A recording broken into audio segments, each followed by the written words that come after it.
Okay, so lesson 7 is on volume scale factor. So just a quick review. If we're dealing with a linear scale factor, we just take our dimensions and divide them by each other. So often it's k. We call our linear scale factor k. So we would get it by our new dimension, or length, new length over original length, or new width divided by original width, right? So that's what I mean by dimension. I mean like side length or radius or whatnot. And that gives us our linear scale factor. And or often our linear scale factor is actually given. And so remember that it's one-dimensional. The units are linear, so the units can be dealing with centimeters, meters, feet, etc. So they're all linear. When we're dealing with area scale factor, often it's referred to as k squared. So why is it k squared? Well, it's our linear scale factor. We take our linear scale factor and we square it, and that will give us our area scale factor.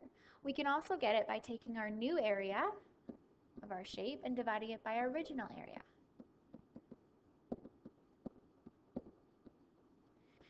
Now, if we had to go backwards, so if I give us our area scale factor, and we want our linear, we could also get our linear by taking the square root then, if we wanted to go backwards, of our area scale factor. Square root of our area scale factor would give us our linear scale factor. Remember, this is two-dimensional, so we're dealing with the area unit, centimeters squared, feet squared. So when you see the squared unit, you should be thinking area scale factor. Now, volume scale factor often is k cubed. So what does that mean? Well, we can take our linear scale factor and cube it, and that would give us our volume scale factor, how much our volume is increasing by. We can also get it by taking our new volume, oops, dropping things, new volume over our original volume, and that would also give us how much our volume has increased by. So if my new volume is 8, my original was 2, 8 divided by 2 is 4, then we'd say our volume is 4 times bigger. Now, remember that volume are cubic units. So if you see cubic units, you're thinking volume. So centimeters cubed, feet cubed, meter cubed, those just are standard ones. For example, they could be kilometers cubed, it could be kilograms cubed, anything like that, etc. Now, if you want to go backwards, what if I want to go from our volume scale factor back to our linear scale factor? If we cube our linear scale factor to get our volume scale factor, we could cube root our volume, and that would give us our linear. Now, it should be noted that you can't go directly from volume scale factor to area. You always have to go back to linear, and then you can change it to your area. So that's a great chart to put on your study sheet. I'm sure it would help. So good study sheet stuff. So let's look at a couple examples. Now in this first chart, if we're dealing with, we're looking at surface area of an object, so area scale factor. Remember, if we're dealing with a cube, or sorry, a rectangular prism, the dimensions are length, width, and height. And if we want the surface area of this shape, the formula is, well, because there's going to be a top and bottom are length by width, you have two of those, so 2 length times width, so that takes care of the top and bottom. The sides, our side here is width by height, and there's 2 sides, so plus 2 width times height, and plus, then we have our front and back, and that's length by height, so 2 length times height. And so that would be the formula for finding surface area.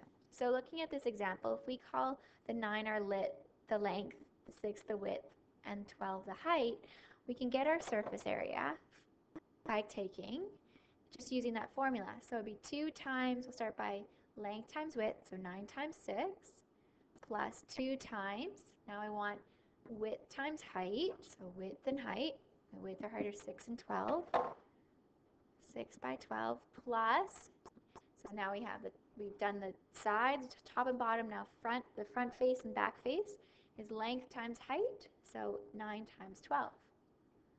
9 times 12 times 2, and there's 468 would be the surface area of that shape. Now they tell us that linear scale factor is 1 to 6, or 1 over 6. Now remember, for dealing with linear scale factor, we can only change our dimensions, not our area. So let's make our new dimensions. We take our 9 times our linear scale factor is 1 over 6. So our new one is 1.5 by, and then 6 times by 1 over 6 is 1. So 1.5 by 1 by, and 12 times 1 over 6 is 2. Okay, so those are our new dimensions of our shape. So we took our shape and we shrunk it. So it was originally 9 by 6 by 12. Now it's 1.5 by 1 by 2. So new length, width, and height.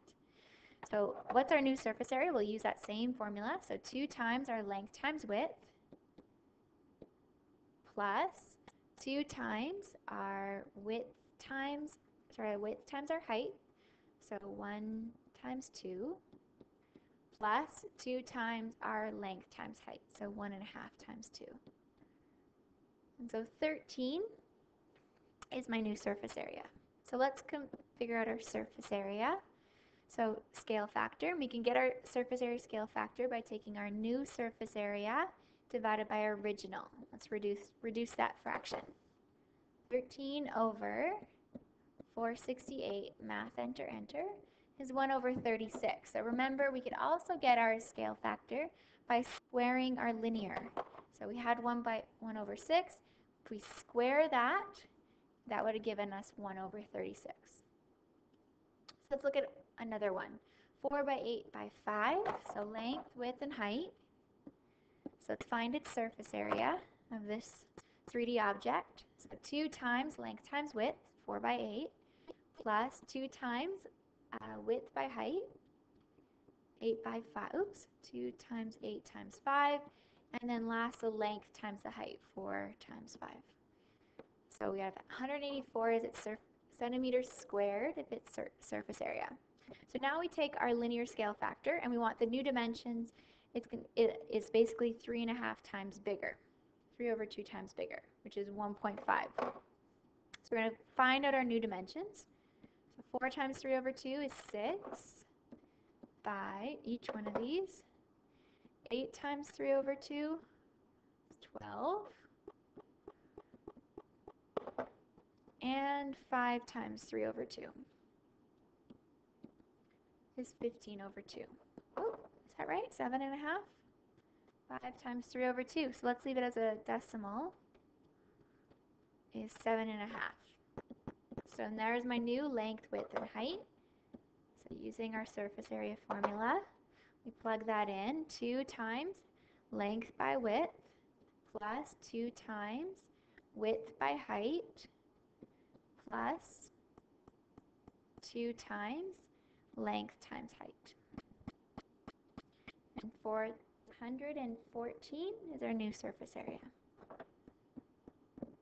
Okay, so what's our surface area scale factor? New is 414. Original was 184 centimeters squared.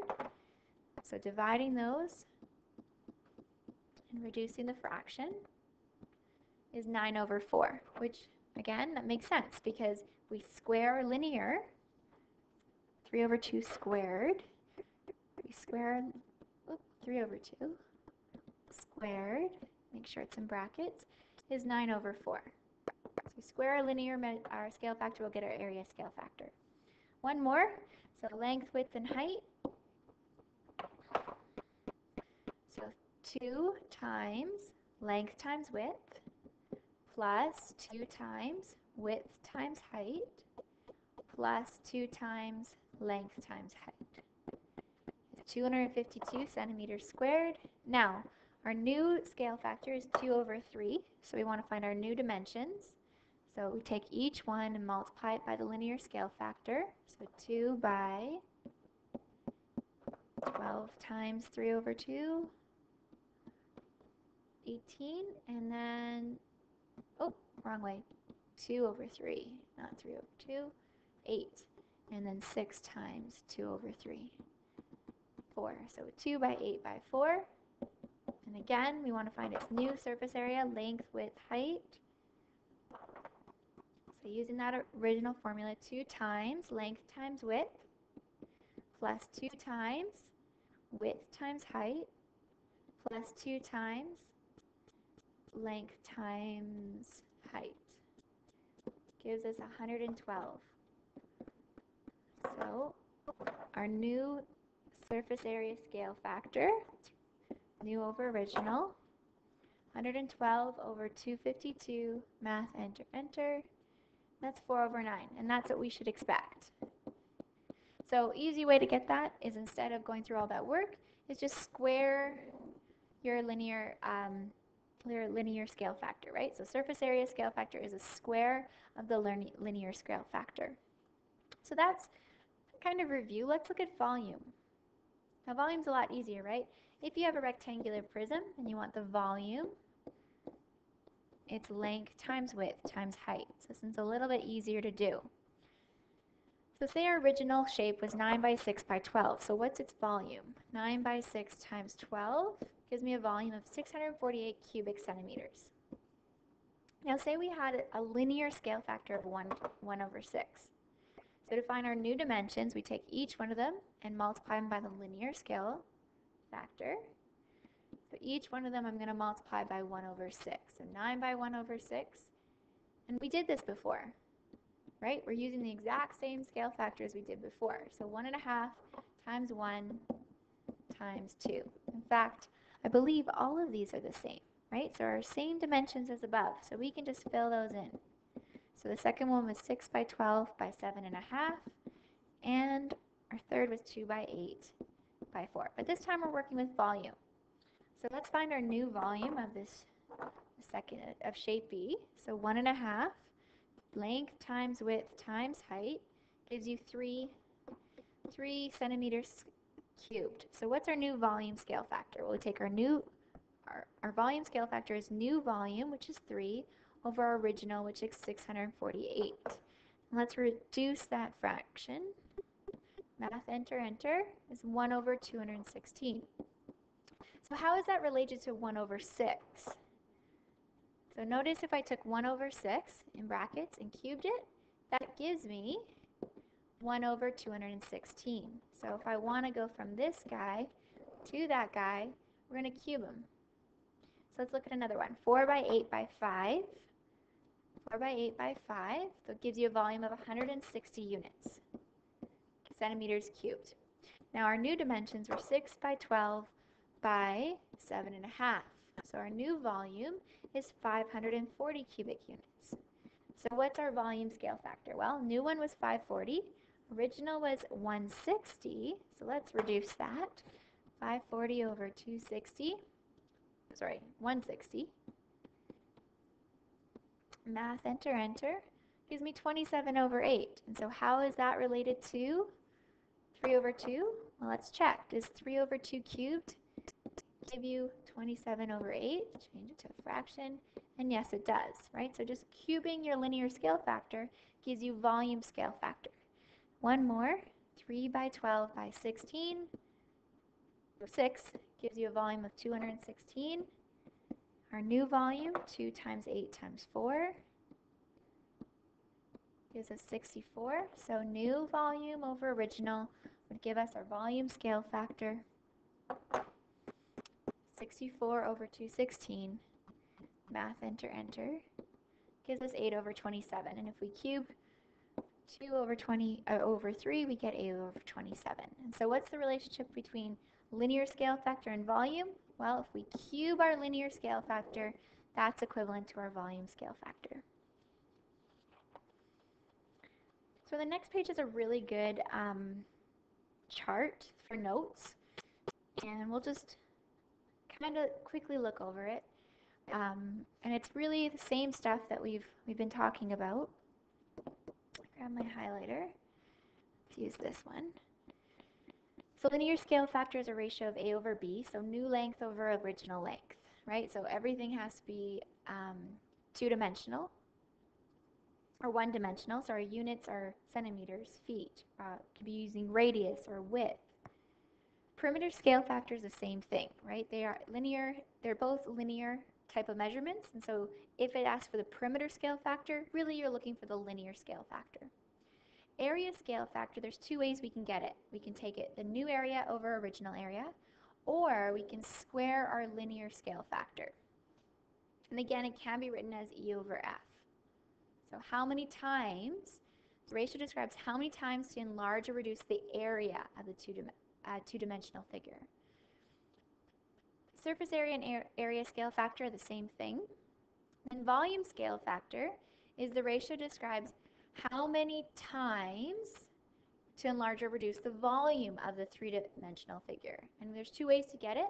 So new volume over original, or we cube our linear scale factor. So here's a great little summary of everything we've talked about. And it could go on your study sheet if you feel like it hasn't been on there. Now, one more thing we should talk about is just whenever you hear the phrase similar to, like this object is similar to this other object, similar to.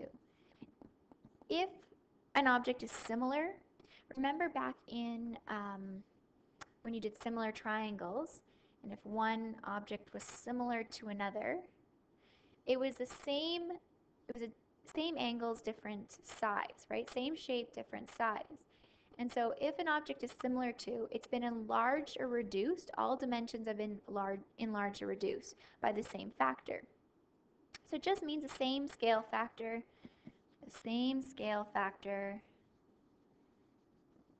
was applied to all dimensions. So it wasn't like really stretched one way, but not like vertically, but not horizontally. So if an object is similar to, it means the same scale factor was applied to all dimensions. Was applied to all dimensions.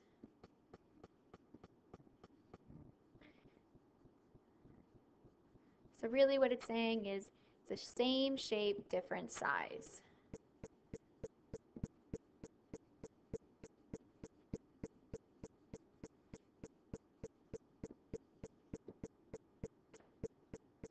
Same shape, different size. So if you do hear that, all it's saying is that it's same shape, different size. A scale factor was applied to it.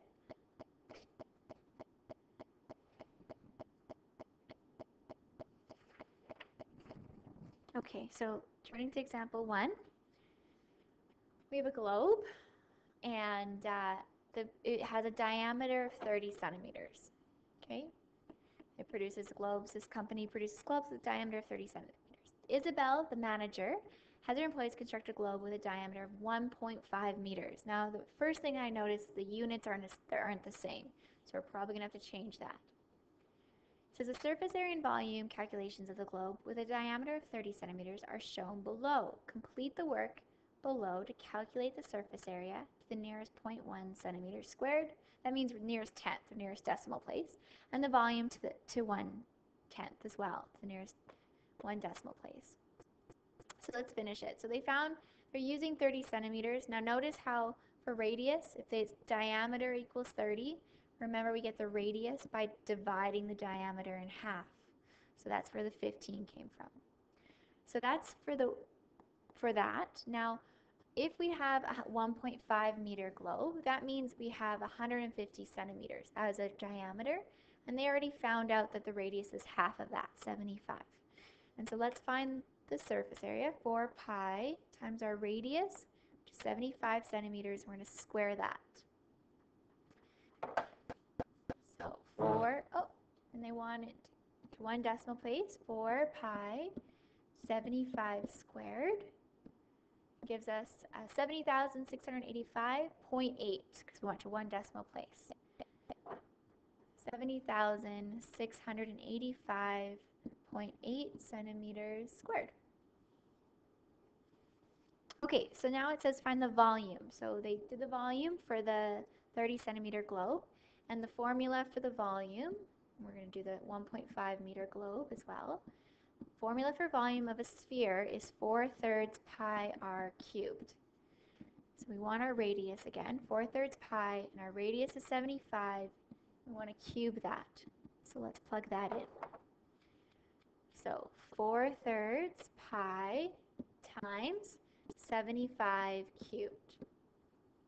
Okay, so that's 1,767,145 one decimal place, 0.9. So 1,767,145.9 centimeters cubed. Okay, so use the above result to determine to the nearest whole number the following scale factors from 30 centimeter globe to 1.5 meter globe. So remember again, we want same unit. So 30 centimeters, this was 150 centimeters. Okay, so scale factor. Remember that our linear scale factor is going to be our new, let's use diameter over original diameter. Because as long as it's both we're using the same linear measurements, comparing diameter to diameter, or radius to radius, it will still work. And so our linear scale factor, which is often K, is our new diameter over our original diameter.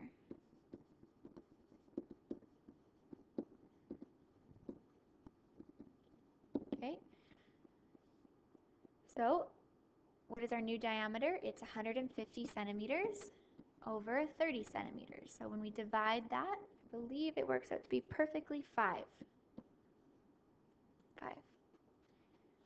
Okay, so area scale factor, we're going to take our new surface area over our original surface area.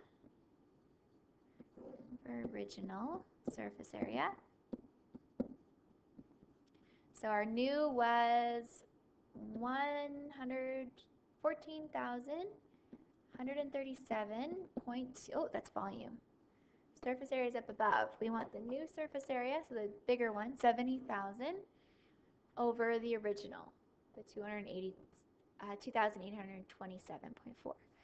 So it'd be, remember our units, 70,685.8 centimeters squared over 2,827.4 centimeters squared.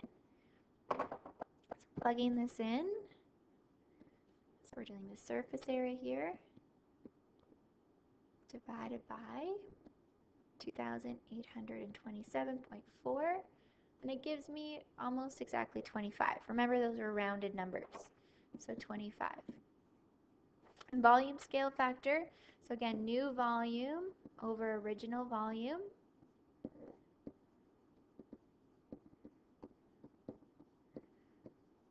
So our new volume was 1,767,145.9 centimeters cubed. We're using cubic units over 14,137.2 centimeters cubed. This 14 doesn't look very good. There you go. So typing that into your calculator. Remember, these are rounded numbers. So it's not going to, it probably won't be a whole number, but it'll be pretty close to it. And I got 125, almost exactly. Okay, so notice our linear scale factor 5, area is 25, 125 for volume. And so it says, show how you use a volume scale factor to determine the linear. Well, remember back here at the beginning, if we wanted to go backwards from volume scale factor, remember what we can do? We can cube root our volume scale factor, and that will give us our linear scale factor. So back to that example. So how could we get, so we take the cube root of our volume scale factor equals our linear scale factor. So cubed root of 125. So in your calculator, remember how to cube root. We want to go to math number 4, and 125 gives you 5. And in fact, above, we could have just figured our other scale factors by working with our linear.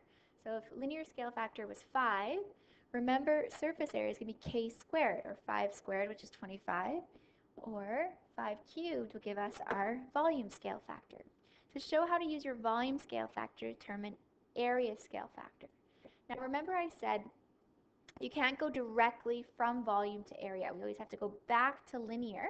So you'd have to first figure out your linear scale factor by cube rooting your volume scale factor, which is what we did above, and we got 5. And then once we know our linear scale factor, we can get our area scale factor by squaring our linear. So 5 squared, which is 25. So if a question asks for a scale factor of an enlargement or reduction, it's implied that it's linear. So if you don't see this word linear, then it's implied. And homework are questions 1 through 7. 1 through 7. If you just want to go to your homework, I'll look at the one example for you. So looking at this chart, when you're dealing with this chart like this, so let's look at B. Remember, there's your linear, area, and volume. So if they give me my areas 1 to 4, we'd also could write that as 1 over 4. So if I want to figure out linear, we always have to go back to linear first. If we know this is k squared, and k cubed. So go backwards, we need to take the square root of 1 over 4. So the square root of 1 over 4 gives you, math enter, enter, 1 over 2. So it would be 1 over 2 or 1 to 2. Okay, so now that we know this is 1 over 2 or 1 to 2, how do we get our volume? Well, we cube our linear. So 1 over 2 cubed is, math enter, enter, 1 over 8. So this would be 1 over 8 or 1 to 8 would give us our volume. Now, I don't know why they have this middle chart in here. Remember, area scale factor is the same, is equal to surface area scale factor. So whatever you see, these will always be the same here. Same thing. Okay? And so making your chart might be helpful for you. Remember, if you're given area or volume, you always have to go back to linear before you can go forward again. All right, that's this lesson.